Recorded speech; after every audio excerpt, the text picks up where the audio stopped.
Hoy es 3 de marzo de 2026. Hace unos días Estados Unidos e Israel atacaron a Irán y mataron a el ayatolá Ali Khamenei y al alto mando de la Guardia Revolucionaria de Irán. Bueno, tocó hacer este video justamente sobre eso. Solamente algunas reflexiones generales sobre esta coyuntura y lo que eso significa, ¿no? Bien, ¿qué es Irán exactamente? Es un país ubicado en el Medio Oriente, Oriente Próximo, que funciona como el puente, digamos, entre lo que es la región del Levante, al final del Mediterráneo, que conecta África con Eurasia, y lo que es Asia Central.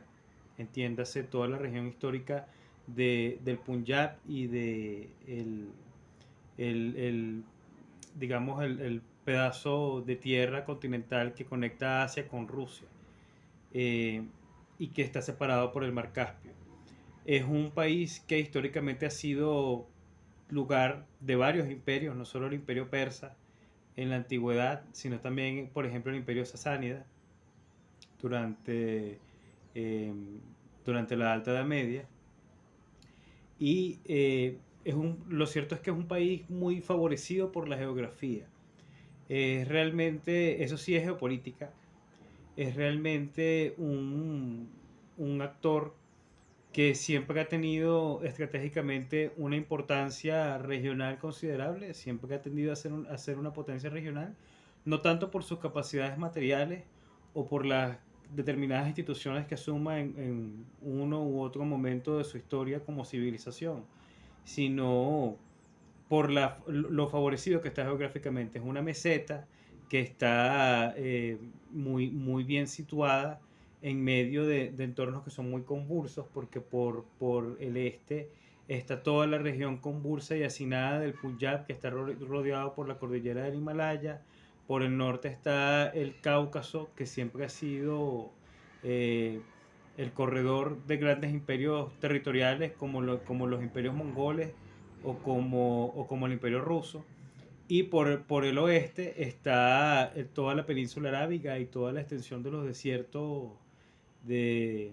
del Medio Oriente, que tienen sus códigos particulares y que siempre han sido, como es Tierra Santa, probablemente dicho, siempre han sido la sede de guerras muy cruentas entre las religiones abrahámicas. Irán está situada justo en medio, con toda, preside la costa del Golfo Pérsico, que penetra directamente dentro del Océano Índico y está muy favorecida por todas estas circunstancias geográficas. Independientemente de las guerras a las que ha atravesado a lo largo de su historia y de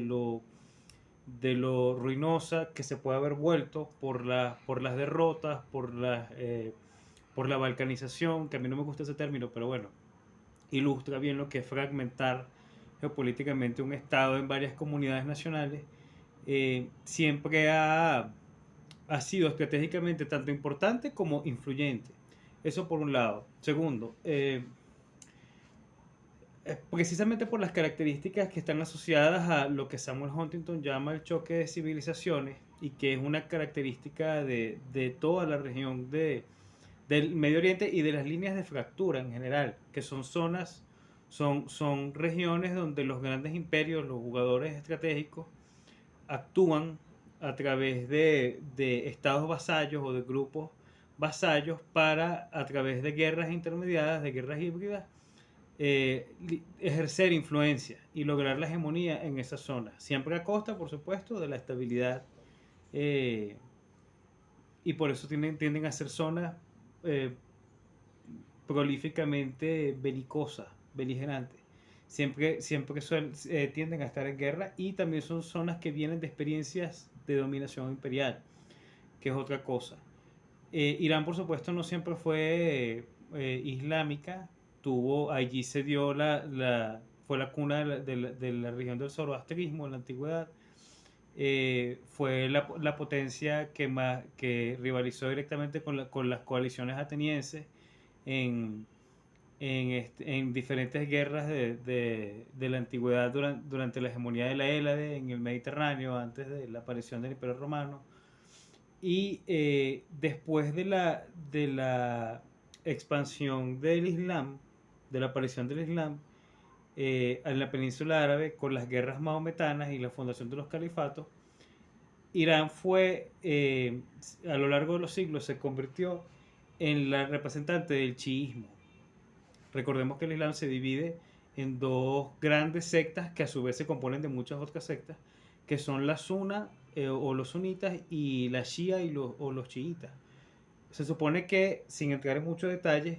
la Sunna es más conservadora del literalismo, por así decirlo, en la interpretación de las escrituras del Corán, y la Shia tiende más hacia el ritualismo y una visión más monárquica, más dinástica de lo que vendría siendo el califato como forma de gobierno representativa de las aspiraciones civilizacionales y hegemónicas de imperio mundial del Islam. En fin, hay que entender lo que es la civilización como unidad histórica, diría el historiador Arnold Toynbee, que no se circunscribe solamente a los estados-nación con unas fronteras territoriales o con unas características poblacionales y nacionales, sino que involucran a varios estados-nación porque los códigos civilizacionales son más grandes. Por eso, a pesar de las fracturas dentro del Islam, no puede negarse que existe una civilización islámica, como el mismo Toynbee lo refería en sus estudios de la historia. ¿Qué sucede en la modernidad específicamente? Los problemas que observamos actualmente tienen su origen principalmente, sin irnos muy atrás, en la Primera Guerra Mundial, cuando el Imperio Otomano, que era lo que en ese momento era Turquía, es derrotado por las potencias aliadas y todos sus dominios en el Levante, principalmente en la península árabe y en el norte de África, pasan a ser controlados por los aliados. Gran Bretaña y Francia lo dividen en lo que fueron los acuerdos Sykes-Picot, que eran los nombres de los máximos representantes de los servicios exteriores de ambos países. Irán, por supuesto, no era parte de esta dominación, pero lo que en ese momento era la monarquía de los shahs va a ser paulatinamente más susceptible a la influencia de los imperios que participan de lo que los autores geopolíticos llaman el gran juego. La gran estrategia por controlar Eurasia, principalmente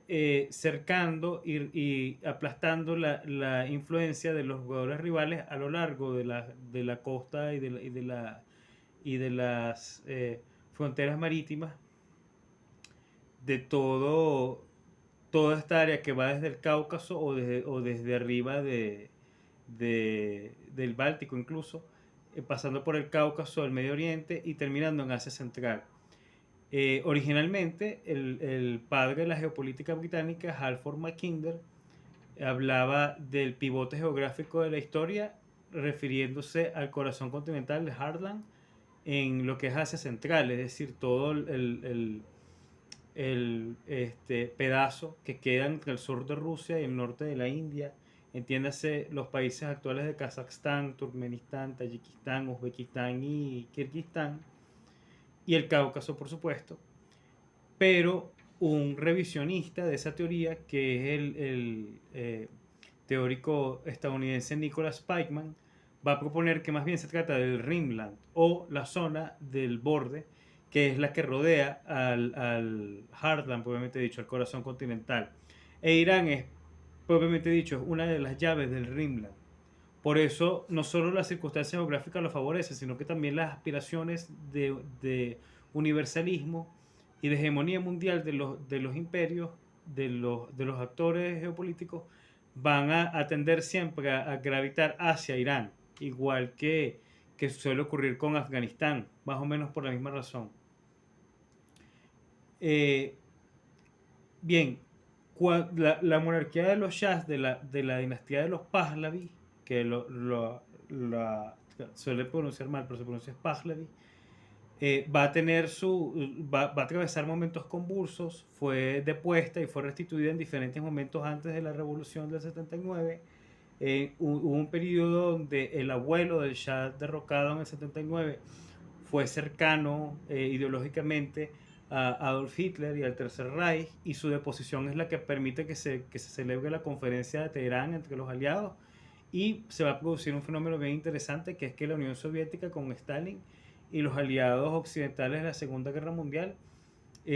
por su influencia en la región, precipitan la transición que va a llevar a la llegada al trono del Shah Reza Pahlavi, eh, que es el padre del Shah depuesto en el 79. Después, la monarquía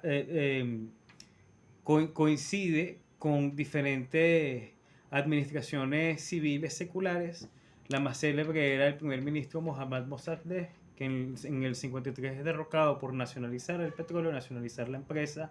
conjunta británica, que, que, que producía petróleo en grandes cantidades, en términos que eran poco favorables para los persas. Y cuando Mohammad Mossadegh sale con complicidad del Shah Pahlavi, allí Irán se convierte completamente en un pivote, diríamos, en geopolítica occidental. ¿Qué sucede? Que en una región como esta, que tiene tanta tradición civilizacional, eso es muy delicado, porque está hiriendo profundas sensibilidades asociadas a la identidad imperial, que observan el modelo occidental de las soberanías territoriales, tal como lo conocemos, sobre todo a partir de la creación de las Naciones Unidas en 1945, que tenemos nociones muy militantes y muy sentimentales en torno al respeto de la soberanía territorial. Para esas sociedades y esas culturas en el Medio Oriente, en Eurasia, ese tipo de cosas son foráneas. Sus instituciones tienden más hacia las nociones de civilización. Por eso, todas las veces que cometan alegatos en favor de estas instituciones, de estas formas, van a ser muy mal vistos, y la respuesta del sistema va a tender a cada vez más hacia la aceleración y la violencia. Por eso la revolución de 1979 no es un hecho aislado, eso está profundamente ligado a toda una revuelta del Islam chiita que traspasa fronteras, y no traspasa fronteras porque, como se asume desde Occidente, simplemente se trata de terrorismo islámico. No, es porque hay una noción de civilización que es más importante que la de Estado, y que la de Estado es secundaria y es algo propio de la modernidad, es algo propio de la influencia occidental e imperialista, conforme se percibe en esas regiones. La revolución liderada por el Ayatollah Ruhollah Khomeini en el 79 instaura allí una teocracia chiita. Y eso es fundamental porque ya el Islam no está solo representado por la idea de la Sunna, y también el wahabismo tradicionalista de las monarquías árabes,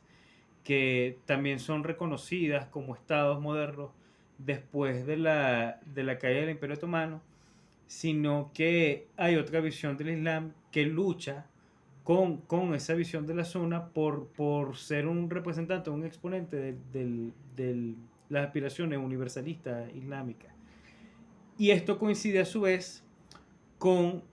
un momento de la historia del Estado de Israel que se funda en 1948, por supuesto,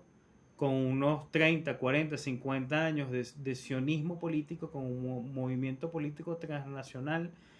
de una parte de la diáspora judía organizada políticamente, y el sionismo que viene de las experiencias de las guerras árabes-israelíes, de la crisis del canal de Suez del 56, que le dio a Israel nociones en tierra, le dio experiencia de supremacía militar. Después la guerra de los 6 días, que derrotó a las coaliciones de los países árabes. Después la guerra de Yom Kippur, donde se salva de la extinción. La conciliación, pudiera decirse pragmática, con algunos países árabes, y una integración temporal dentro de la región. Y internamente también atraviesa varias crisis, donde por ejemplo los socialistas del movimiento sionista que tenían allí prácticamente la hegemonía del sistema político desde el 48, salen del juego, llega la derecha nacionalista, los que siguen la corriente del padre del sionismo revisionista Vladimir Jabotinsky, que son los que fundan el partido Likud, entiéndase, Menachem Begin, Ishak Shamir, y más adelante un señor que se llama Benjamin Netanyahu. Y esa corriente va a construir paulatinamente una idea estratégica fundamental que es distinta a la que tenían los fundadores socialistas de Israel, que es la idea de que Israel tenía que actuar primero, preventivamente, desestabilizando y aplastando las amenazas percibidas, porque todo es cuestión de percepción en relaciones internacionales. Las amenazas en la estructura geopolítica de Oriente Medio, y siempre de manera preventiva y siempre a través de, ¿cómo decirlo?, de golpes quirúrgicos pero fatales, que impidieran completamente, que neutralizaran la capacidad de respuesta del enemigo. Y dentro de esa corriente del Likud, específicamente Benjamin Netanyahu, y estamos hablando de los años 80, hace mucho tiempo, construye la tesis de que su enfoque no debe ser los países árabes, sino Irán. Que Irán es el vector al que debe ir dirigido esa doctrina, que no es otra cosa que una reformulación de lo que era en tiempos de Menachem Begin, la doctrina Begin. Menachem Begin había desarrollado esa misma idea en torno a Irak, al Irak de Saddam Hussein, que estaba bajo la hegemonía de una coalición panarabista, nacionalista, que se llamaba Partido Baath, que también gobernaba en Siria, gobernaba en Egipto. Pero Siria y Egipto habían salido del juego, o sea, habían salido de sus aspiraciones geoestratégicas con la guerra del Yom Kippur. Después de que eso sucede y estalla la guerra del Líbano, Irán se convierte en el actor que va a rivalizar directamente con Israel en representación de las aspiraciones civilizatorias del Islam, y a su vez con las monarquías wahabitas de la península árabe por la hegemonía del discurso y del mundo islámico. En cierto modo son dos guerras paralelas, donde hay coincidencias, hay divergencias entre los actores. Vamos a ver que temporalmente unos se acercan a otros. Incluso la misma Israel ha tenido momentos donde ha negociado directamente con el Irán de los ayatolás, pero la tendencia siempre ha sido hacia la guerra, la forma absoluta de la guerra, como diría el teórico prusiano Karl von Clausewitz. Y bien, es interesante porque esa doctrina que desarrolla Netanyahu, que no es para nada aleatoria, porque recordemos por qué se produce la guerra del Líbano. Porque la guerra del Líbano, que está allá en el 82, ocurre cuando un presidente cristiano de la falange libanesa, que se llamaba Bashir Gemayel, es derrocado, es amenazado con la deposición por Hezbollah. Y Hezbollah es creado por el Irán de los ayatolás como una milicia, como un ejército irregular, representante del panchiismo, por supuesto chiita, dentro del Líbano, que rivaliza con el Estado, que le quita el monopolio de la violencia legítima, el monopolio de la fuerza, y se convierte en uno de los actores beligerantes mejor organizados del Medio Oriente.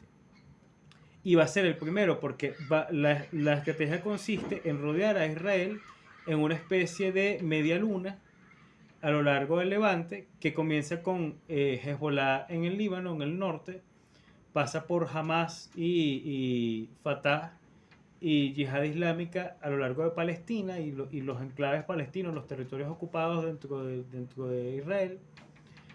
y desciende por el movimiento de los hutíes en Yemen. Toda esta media luna cerca a Israel y expande todas las nociones de vulnerabilidad que tiene Israel dentro de su entorno, reduce las expectativas de cualquier seguridad regional sobre todo en torno a Israel y los socios de Israel, por lo tanto desincentiva la asimilación de Israel dentro del Medio Oriente y propele a Israel paulatinamente hacia la guerra. Y eso, en manos de todos esos argumentos en manos de un líder como Benjamin Netanyahu, que es militar, que viene de operaciones especiales y que viene a su vez de una familia que estuvo directamente iniciada en el movimiento nacionalista y expansionista de Vladimir Jabotinsky, uno de los, uno de los herejes realmente, más que de los fundadores, de los herejes del sionismo político, porque tenía mucho más de occidental que de judío, y dicho por el propio Jabotinsky en su obra escrita. Eh, Eso, bueno, todos esos argumentos en manos de alguien como Netanyahu es una receta perfecta para la guerra. Y esa es la razón de fondo de por qué estamos en esta situación.